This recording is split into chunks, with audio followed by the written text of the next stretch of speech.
So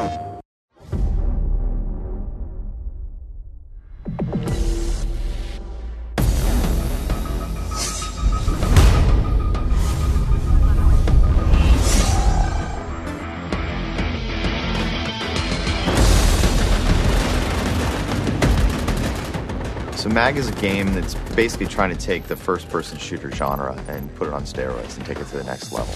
From the ground up, we built the game to be focused on large-scale infantry combat. Around 256 players has been our goal.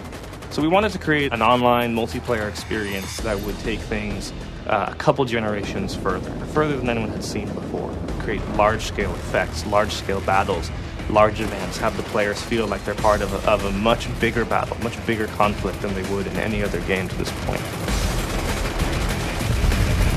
MAG is a very player-driven story, so we want players to create their own story. But in order to do that, we've worked really hard to try to create a lot of character and a lot of interest to the world state. So the game's based in about 25 years in the future.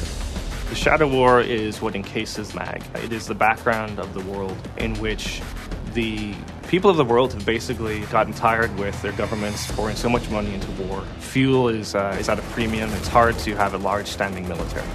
So private military corporations have risen to the forefront as groups that will perform the sort of duties and the sort of actions that government armies or national armies performed previously.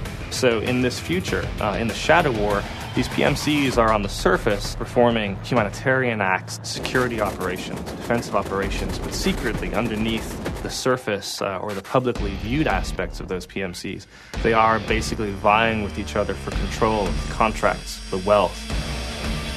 But as time goes on, the power of those individuals and the powers of those groups grows, and they take to more direct action to try to win contracts and gain superiority over their competitors. And by direct action, we're talking guns, grenades, and rockets. They're actually striking at each other, trying to weaken their opponents and strengthen their own position in the world.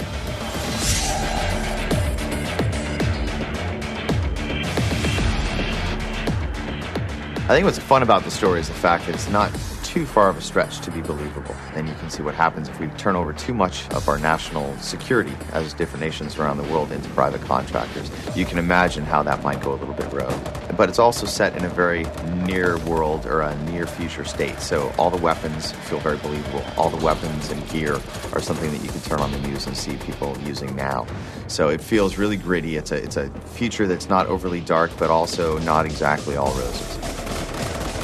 MAG is a game that I think will exceed expectations and is really bringing something that players haven't seen before to the gaming public. But what I'd like to see is that the backstory that we've made, the work that we've put into the PMCs, the work that we've put into the world of MAG allows us to create more games, different types of games and genres that leverages MAG as really a soil to create a variety of gameplay experiences.